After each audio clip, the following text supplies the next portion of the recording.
All right, quick video on replacing a stator in a shovel head.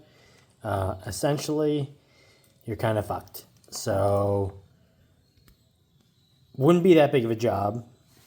Pull the cover, pull the footboard, pull the cover, gotta loosen the exhaust to get to all the bolts all the way around. Not a big deal. Gonna have a little bit of oil, no big deal. You get to the primary chain. It's not long enough when you get the compensator off to just pull it off. So you're going to have to pull the clutch basket. No big deal.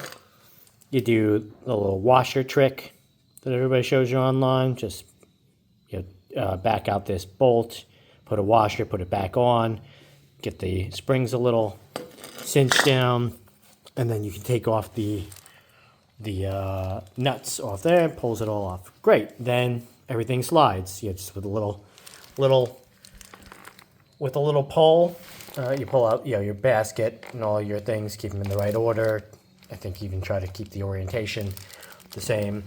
Pull this guy off. No big deal. Okay, maybe you're 30 minutes in, 45 minutes in. No, not that hard of work. No special tools. Yeah, there we go. That's gonna help. You get to the end here, and so you got this thing free, and you should be able to just pull it out. And you would be able to. The magnets aren't like on that tight. I just put 2 bolts in there of the right thread size, and with 2 hands I can easily pull it.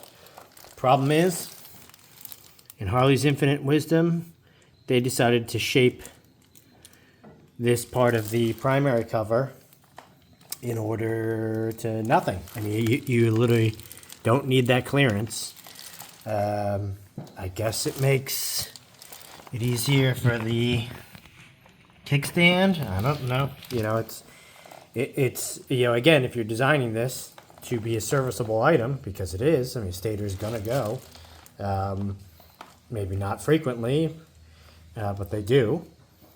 All you do is you make this the same distance. You'd get rid of this curvature here, and you'd be able to pull the thing out, pop a new stator in, reverse out. You're probably less than an hour, less than 45 minutes if you're quick. Problem is, because of this, you got to remove everything. You got to pull this hub.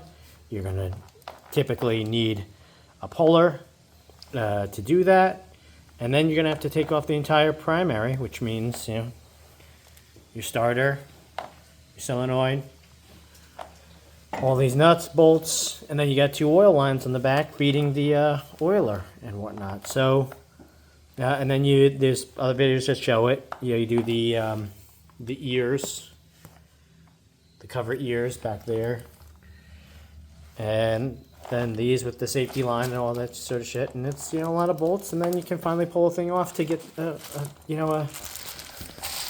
new stator in, and then hope it's all good. And probably you should be replacing some seals and whatnot while you're in there. And so just ends up being a long job with at least one sort of specialty tool, with a puller, your $30 online, that sort of thing. But yeah, really piss poor design, and people defend it if you say that. But guess what? In all the later models, they realized, oops, don't do that.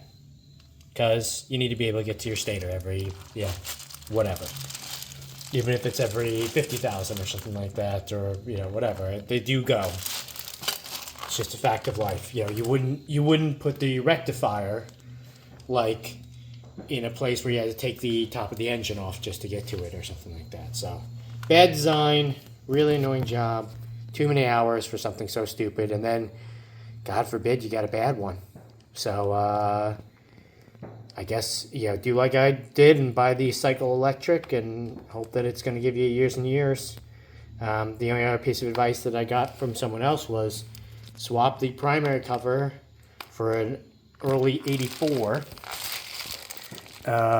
version, which isn't shaped like this. And so you put on a different primary cover, and then you'll be able to access it, get back in there easier.